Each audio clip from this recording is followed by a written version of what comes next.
Good morning. सब लोग को गुड मॉर्निंग। आप लोगों को हम आर्टिकल 39 तक बता दिए थे। 139 आर्टिकल 139 तक बता दिए थे। इसमें क्या था? इसमें यह कहा गया था कि सुप्रीम कोर्ट का रीट, सुप्रीम कोर्ट का रीट बताइए तो रीट के टाइप कितने थे? 5 टाइप्स थे रीट के। सुप्रीम कोर्ट के पास रीट निकालने के लिए दो दो आर्टिकल है। ये 5 टाइप का रीट निकाल सकता है अनुच्छेद 32 के तहत। तो अनुच्छेद 32 के तहत वैसे ही मामले पर वो आदेश देता है जो मूल अधिकार से रिलेटेड है। लेकिन अगर कोई चीज मूल अधिकार से रिलेटेड नहीं है लेकिन वो जरूरी है, उस पर सुप्रीम कोर्ट का आदेश तुरंत जरूरी है वरना उसके साथ अन्याय हो सकता है, तो वो 139 के तहत देगा। लेकिन अगर मूल अधिकार से रिलेटेड है तो वह वही आदेश 32 के तहत देगा। इसके बारे में हम गला फाड़ फाड़ के आर्टिकल 32 जब पढ़ा रहे थे तब बता दिए थे। समझ में आ रहा है कि नहीं आ रहा है? आर्टिकल 32 के बारे में 32 और 39 समझा दिया।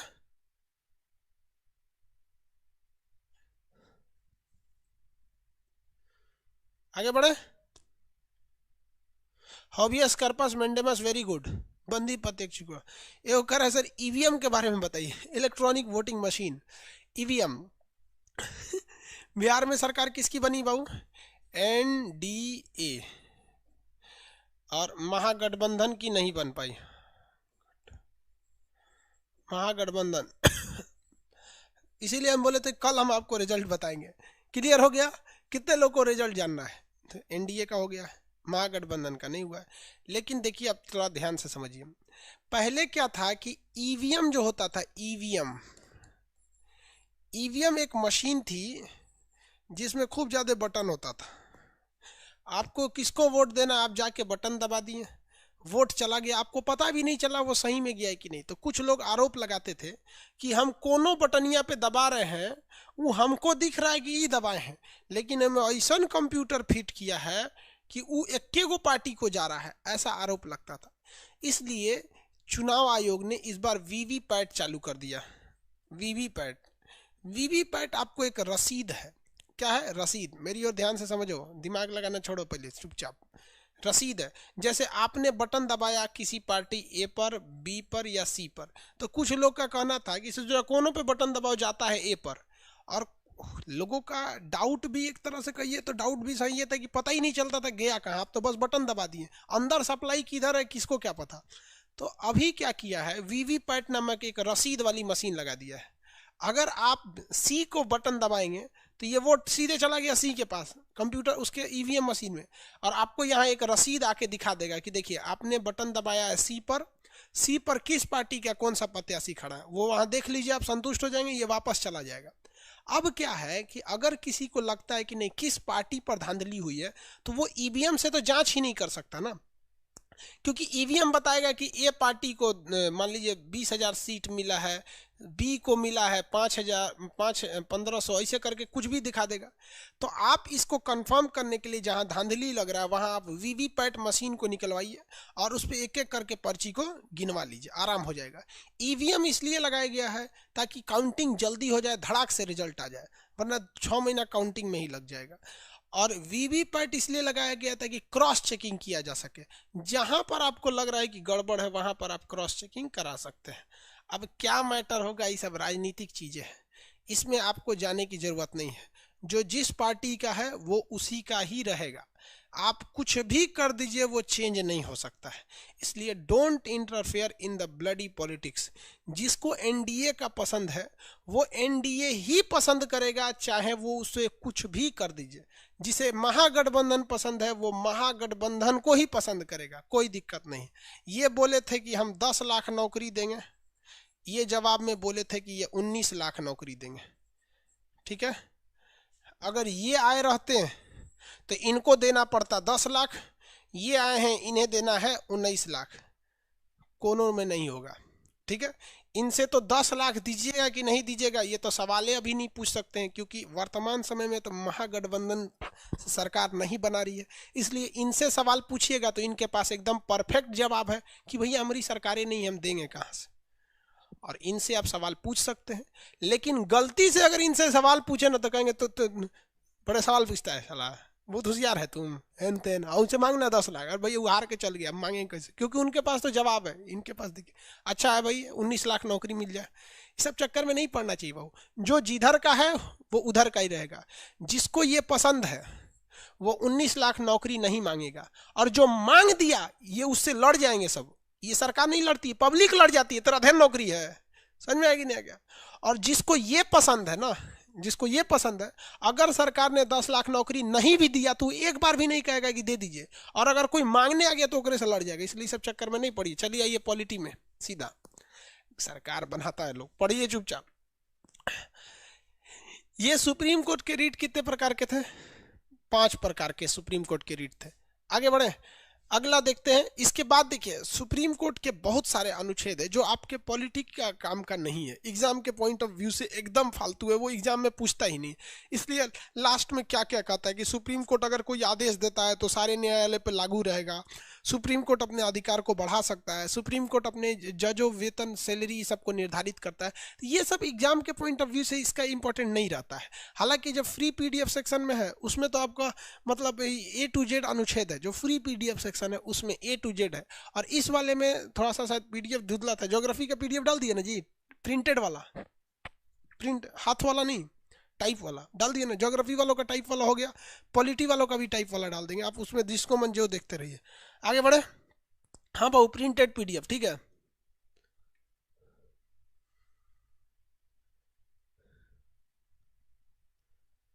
ठीक है वो पॉलिटी का भी प्रिंटेड दे देते हैं। देखिए 39 के बाद 40 जो है वो इंपॉर्टेंट नहीं है। अनुच्छेद 40 क्या कहता है, 140 क्या कहता है, ये इंपॉर्टेंट नहीं है। कहता है कि सुप्रीम कोर्ट ऐसे मामले में भी हस्तक्षेप कर सकता है जो संविधान में नहीं है, अगर उसे संसद ऐसे कानून बना के नहीं रोकती है तो।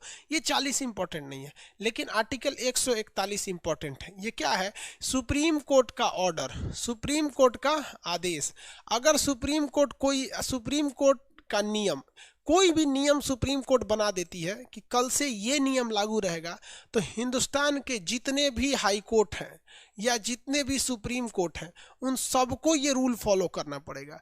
क्योंकि ये चर्चा किसमें किया गया? 141 में कहा गया है कि उच्चतम न्यायालय द्वारा घोषित नियम, या अगर सुप्रीम कोर्ट कोई नियम या आदेश दे देती है तो उसे हर एक डिस्ट्रिक्ट कोर्ट को, हर एक हाई कोर्ट को मानना कंपलसरी है, उसे मानना ही पड़ेगा, किसी को कोई दिक्कत नहीं है। ये तो इसमें 39 ही इंपॉर्टेंट है यहाँ पर। अब 40 इंपॉर्टेंट नहीं था। 41 में क्या है भैया कि इसमें मानना ही पड़ेगा, किसी को कोई दिक्कत नहीं ना है। अब 42 क्या कहता है कि अगर आप नहीं मानिएगा तो सुप्रीम कोर्ट का ऑर्डर क्या है? प्रवर्तनीय यानी इन्फोर्समेंट है, इन्फोर्स किया जा सकता है सुप्रीम कोर्ट के ऑर्डर के लिए। मतलब क्या है कि सुप्रीम कोर्ट जो है अगर आप उसके ऑर्डर को नहीं फॉलो कर रहे हैं तो वो पुलिस भेज देगी, कुछ भी कर देगी, इन्फोर्स करा के, मिलिट्री जो मन उसको वो करवा देगी यहाँ पर। यानी 141 में कहा है कि सुप्रीम कोर्ट का नियम मानना हाई कोर्ट, डिस्ट्रिक्ट कोर्ट, यहाँ डिस्ट्रिक्ट कोर्ट होगा ना, सुप्रीम कोर्ट लिख दिया, डिस्ट्रिक्ट कोर्ट को मानना अनिवार्य है। यदि ये लोग नहीं मानेंगे तो सुप्रीम कोर्ट का ऑर्डर प्रवर्तनीय, इन्फोर्स है, वो आपको करवाएगा, नहीं करिएगा तो उठा के जेल भेजवा देगा। ऐसी एक घटना थी कब? कलकत्ता हाई कोर्ट में एक जज थे जो सजा सुना दिए सुप्रीम कोर्ट के जज को। देखिए सजा को, कलकत्ता हाई कोर्ट का जज ने कहा कि सुप्रीम कोर्ट का ये डिसीजन गलत है, इन्हें ये डिसीजन नहीं देना चाहिए, इन्हें जेल में डाल दीजिए। ससुरा हाई कोर्ट कह रहा है कि सुप्रीम कोर्ट के जज को जेल में डाल दिए। सुप्रीम कोर्ट वाला बैठा तो उसके फैसले को रद्द किया और पुलिस को कहा कि आप उल्टे जेल में डाल दीजिए यहाँ पर। तो भैया सीनियर वाला का बात ना सही होगा तो एक से एक होता है सब। यहाँ से भारत में भी कई कांड हुआ ऐसे। तो 142 समझ गए कि पहला तो कहता है कि भैया प्यार से मान जाओ, हम जो नियम कानून बना रहे हो प्यार से मान जाओ। प्यार से नहीं मानेंगे तो हम आपको क्या कर देंगे, उस पर इन्फोर्स करा के रख देंगे। समझ में आ गया कि नहीं? क्या करा सकते हैं? इन्फोर्स करा सकते हैं। तो ये है इनका इन्फोर्समेंट यानी प्रवर्तनीय है। 143 बड़ा फेमस नंबर है 143, है कि नहीं? आप लोग के बीच में तो बहुत फेमस होगा। सुप्रीम कोर्ट का परामर्श, परामर्श मतलब समझते हैं? एडवाइस। सुप्रीम कोर्ट का एडवाइस, सुप्रीम कोर्ट से हम क्या ले सकते हैं? एडवाइस ले सकते हैं। लेकिन ये एडवाइस जो होता है ये केवल और केवल किसके लिए होता है? कंसल्ट करने के लिए या एडवाइस। ये परामर्श या एडवाइस या कंसल्ट केवल और केवल ये राष्ट्रपति कर सकते हैं। अब इसको समझिए, इसका एक बार यूज हो चुका है। आर्टिकल 143 में कहा है कि सुप्रीम कोर्ट के जो मुख्य न्यायाधीश हैं, सुप्रीम कोर्ट के chief justice of India CJI हैं, ये हमारे राष्ट्रपति साहब को किसी भी मैटर पर अगर राष्ट्रपति माने तो, देखिए ये डायरेक्ट सलाह देने नहीं जाएंगे, डायरेक्ट कंसल्ट करने नहीं जाएंगे। सुप्रीम अगर राष्ट्रपति को लगता है कि क्या हो क्या न हो, बड़ा दिक्कत हो रहा है, हाँ या ना में फंस गए हैं, तो राष्ट्रपति किसके पास जाते हैं? मुख्य न्यायाधीश के पास जाते हैं या उन्हें बुलवाते हैं और कहते हैं कि एक काम कीजिए ना, हमको समझे में नहीं आ रहा, आप हमें कोई सलाह दीजिए। लेकिन मुख्य न्यायाधीश जो इन्हें सलाह देगा उस सलाह को मानने के लिए ये बाध्य नहीं है। मन का मन करेगा तो सलाह मानेंगे, नहीं तो कहेंगे बकलोल है क्या तुम, ऐसा सलाह दे रहा है। सोचिए ना कितना अजीब चीज है। सलाह मांगा और दिया तो मानने के लिए भी जरूरी नहीं है। तो ये बच्चा थोड़ी है भाई, ये भी तो बहुत बड़ा पद है। सोचिए ना कितना कितना बड़ा पद है इसका, मुख्य न्यायाधीश का। शपथ दिलाते हैं इन्हीं को वो। तो इसमें कहा गया है, समझिए इस चीज को गहराई से समझिए। राष्ट्रपति भले मुख्य न्यायाधीश से सलाह मांगेगा, लेकिन उस सलाह को मानने के लिए ये मैंडेटरी या बाध्य नहीं है। इसी कारण मुख्य न्यायाधीश भी हर एक मामले पर इनको सलाह देने के लिए भी बाध्य नहीं है। इसको अगर उचित लगेगा तो सलाह देगा, नहीं तो नहीं देगा। ऐसे ही हुआ था डॉक्टर नीलम संजीवा रेड्डी के साथ। डॉक्टर नीलम संजीवा रेड्डी जब थे तो 1994 में उस समय के जो तत्कालीन राष्ट्रपति थे डॉक्टर नीलम संजीवा रेड्डी, तो तत्कालीन राष्ट्रपति डॉक्टर नीलम संजीवा रेड्डी ने सुप्रीम कोर्ट के मुख्य न्यायाधीश से कहा था आर्टिकल 143 के तहत कि बाबरी मस्जिद और राम जन्मभूमि मैटर पर हम क्या करें समझे में नहीं आ रहा है, आप ही कोई सलाह दीजिए। तो मुख्य न्यायाधीश ने कहा कि देखिए, हम अगर कोई सलाह देंगे तो कोई ज़रूरी नहीं कि आप मानेंगे कि नहीं मानेंगे, और हमारी सलाह को नहीं मानेंगे तो देश में हमारा छीछा लेदर हो जाएगा। उससे अच्छा हम आपको सलाह नहीं देंगे। तो सलाह देने के लिए मना भी कर सकता है। तो देखिए, सलाह मांगेगा राष्ट्रपति, लेकिन वो सलाह को मांग तो लेगा, लेकिन उसे वो लागू करेगा कि नहीं करेगा ये उसकी मर्जी पे है। तो इसी कारण ये सलाह देगा कि नहीं देगा ये इसकी मर्जी पर है। तो 143 समझ में आ रहा है आपको? आर्टिकल 143, किसी को कोई दिक्कत नहीं 143 में?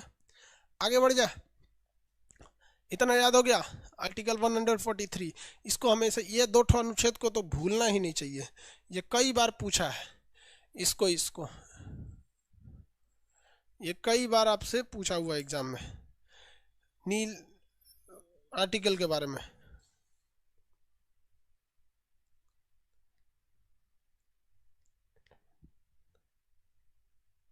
आगे बढ़े, किसी को कोई दिक्कत नहीं है यहाँ पे? किस अनुच्छेद के तहत राष्ट्रपति सलाह मांग सकते हैं? राष्ट्रपति सलाह मांगते हैं आर्टिकल 143 के तहत। राष्ट्रपति जब भी सलाह मांगते हैं 143 के तहत मांगते हैं। हो गया, किसी को कोई दिक्कत नहीं है यहाँ पर? तो यहाँ पर वो सलाह को लौटा सकते हैं। मूल अधिकार के मामले में रीट निकालना है तो 32, मूल अधिकार के अलावा रीट निकालना है तो 139। 40 किसी काम का नहीं। 41 में है सुप्रीम कोर्ट का ऑर्डर मानना जरूरी है। 42 में है कि नहीं मानिएगा तो आपको इन्फोर्स करा देगा। 43 में क्या है कि सलाह मांग सकते हैं, लेकिन सलाह जो है वो मानने के लिए आप कंपलसरी नहीं है। किसी को कोई दिक्कत? आगे बढ़े। यूपीएससी में पिछले साल आर्टिकल 143 पूछा था। हाँ बाबू, ये पिछले साल पूछा था यूपीएससी में सुप्रीम कोर्ट के सलाह के बारे में, आर्टिकल 143 के बारे में। ये पिछले साल का क्वेश्चन था यूपीएससी का। अब इसके बाद सुप्रीम कोर्ट का कोई खास अनुच्छेद नहीं है। सुप्रीम कोर्ट चाहता है कि वो प्राइवेसी को मेंटेन करके रखे। सुप्रीम कोर्ट की प्राइवेसी मेंटेन करे, तो इस प्राइवेसी को कैसे मेंटेन करेगा? हिंदी में कहते हैं गोपनीयता। गोपनीयता हिंदी में क्या कहते हैं? गोपनीयता। अब आप बताओ भाई, तो प्राइवेसी कैसे मेंटेन होगी सुप्रीम कोर्ट की? गोपनीयता। तो इसके लिए रूल है कि सुप्रीम कोर्ट जो है किसी को भी वेतन खुद देता है। गवर्नमेंट इस सुप्रीम कोर्ट, किसी भी कोर्ट के, supreme court privacy, supreme court की प्राइवेसी या हाई कोर्ट की प्राइवेसी या डिस्ट्रिक्ट कोर्ट की प्राइवेसी, इसमें समझिएगा वेतन खुद कौन देता है? कोर्ट अपना वेतन खुद देता है। गवर्नमेंट से कहता है कि तुम हमको इतना करोड़ दे दो, हम डिसाइड करेंगे किसको कितना देना है वेतन। किसी की भी नियुक्ति होती है ना, जो अपॉइंटमेंट होता है, जॉब जो होता है, वो सुप्रीम कोर्ट का अलग से निकलता है, एसएससी के थ्रू नहीं निकलता है, वरना सेंट्रल गवर्नमेंट उसे वेतन देने लगेगी। नियुक्ति, प्रमोशन या सस्पेंड, अगर आपको किसी को प्रमोशन करना है, प्रमोशन, तो वो कौन करेगा? कोर्ट खुद करती है। और अगर किसी जज को सस्पेंड करना है तो कोर्ट खुद करती है। समझ में आ रहा है कि नहीं आ रहा है? किसी में कोई चेंजिंग नहीं कर सकते। इनकी वेतन में आप कभी भी कमी नहीं ला सकते, ना काट सकते। अगर 360 नहीं लगाया तब, ये तो पढ़ा दिए हैं 360 फाइनेंशियल इमरजेंसी है। 360 अगर फाइनेंशियल इमरजेंसी लग गया है तो फाइनेंशियल इमरजेंसी में राष्ट्रपति को छोड़ के सबकी सैलरी काटी जाती है, तो उसमें इनकी भी कट सकती है। अदरवाइज में इनकी सैलरी काटने वाला कोई नहीं है। ये समझ में आ रहा है? तो इस तरह से ये अपनी प्राइवेसी को मेंटेन करके रखता है। इन लोग का अगर ट्रांसफ़र करना है, मान लीजिए छत्तीसगढ़ से किसी का ट्रांसफ़र करना है, मद्रास करना है, तो ट्रांसफ़र कौन करेगा? सुप्रीम कोर्ट की अपनी एक कमेटी होती है, वो खुद इसको करते हैं। गवर्नमेंट का इसमें हस्तक्षेप नहीं रहता है।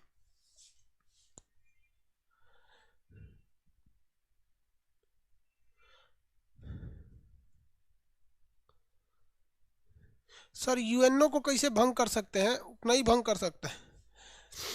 ट्रांसफर समझ में आ गया? अभी बताइए गवर्नमेंट का कहाँ पर रोल है?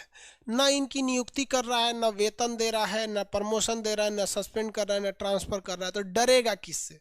सीधी सी बात, किस लिए डरेगा कोई? अब जैसे बताते हैं कि कोई किसी का, जैसे मान लीजिए कोई दूसरे टीचर है, कोई दूसरे टीचर का अगर कोई स्टाफ है, उसको हम कहेंगे ये काम करो, तो हमसे डरेगा? नहीं डरेगा, क्योंकि ना ही हम उसकी नियुक्ति किए हैं, ना हम उसे वेतन देते हैं, ना ही हम उसका प्रमोशन कर सकते हैं, ना हम उसे सस्पेंड कर सकते हैं, ना ही हम उसे दूसरे जगह ट्रांसफर कर सकते हैं। हमसे डरेगा ही नहीं। तो सुप्रीम कोर्ट भी नेताओं से नहीं डरते हैं ऐसा। लेकिन पुलिस क्यों डर जाती है नेता से? विधायक जी, बाप रे, हमसे डर जाती है सब। पुलिस क्यों डरती है भाई? पुलिस इसलिए डरती है कि उसे थोड़ा वेतनवा काट लेता है, सस्पेंड कर देगा आपको। कहते बहुत ज़्यादा कूदता, हमारे आदमी को पकड़ा है, सस्पेंड। किसी भी मैटर को लेकर सस्पेंड किया जा सकता है। अब आप देखिए ना, तमिलनाडु, बेंगलोर की घटना बता रहे हैं। बेंगलोर में नरेंद्र मोदी भाषण देने गए थे, तो भाषण नॉर्मल दे रहे थे, तो दूरदर्शन टीवी जो भारत का सरकारी चैनल है, वो उसको रिकॉर्ड कर लिया। उस भाषण को क्या कर रहा था? रिकॉर्ड कर रहा था। और आधे घंटे बाद उस रिकॉर्डेड वीडियो में जो आलतू फालतू चीज़ें थी उसको काट कूट के खूब अच्छा से सजा के चला दिया, प्रसारण कर दिया।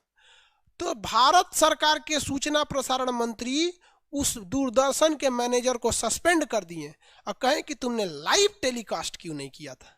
ले भैया, इसमें कौन गलती था उसका? वो तो अच्छे काम किया, आलतू फालतू बतिया बीच में से कट करके निकाल दी।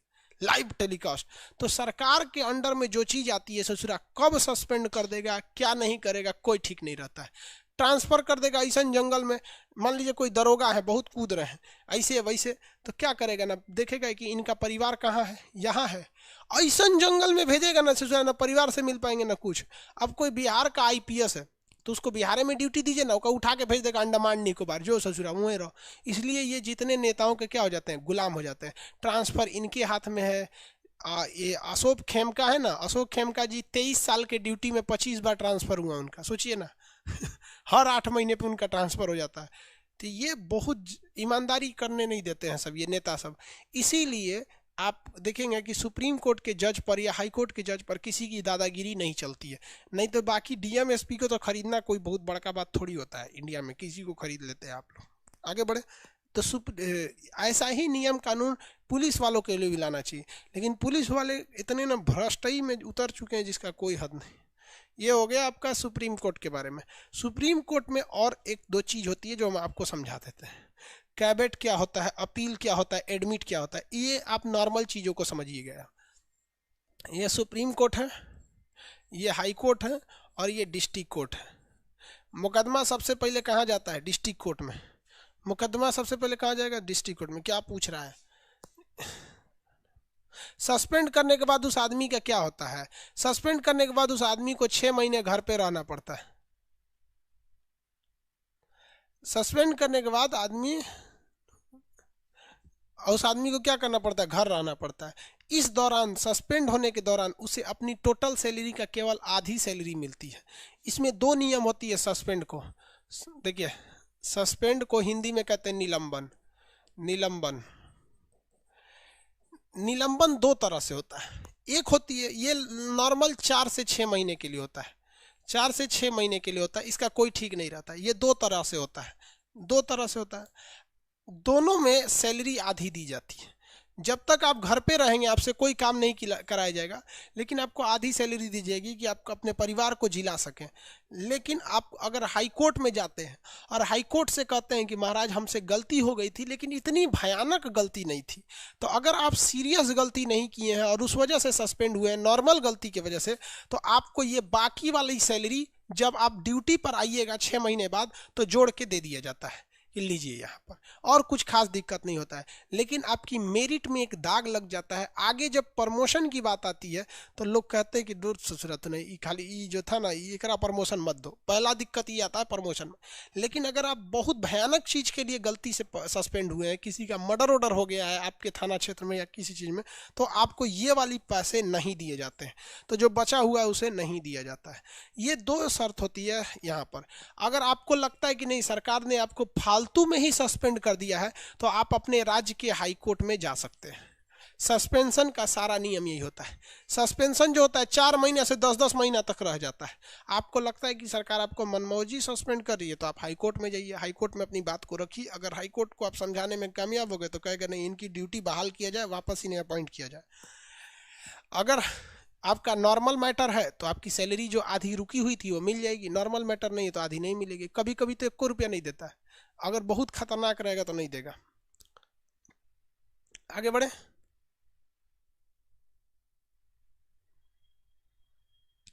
एक और ऐसा, सुप्रीम कोर्ट अपने जजों को मनमौजी वेतन दे देगा? नहीं बबुआ, वेतन का निर्धारण संसद करेगी, और जितना वेतन का निर्धारण संसद कर दी है, अब उस वेतन में वो लेट नहीं कर सकती है। जैसे टीचर लोग की सैलरी देखते हैं ना, 6-6 महीना रुका हुआ है। बिहार में शिक्षक लोग की सैलरी, किसी की 8 महीना से रुकल है, 10 महीना से रुकल है शिक्षक लोग का। हो गया।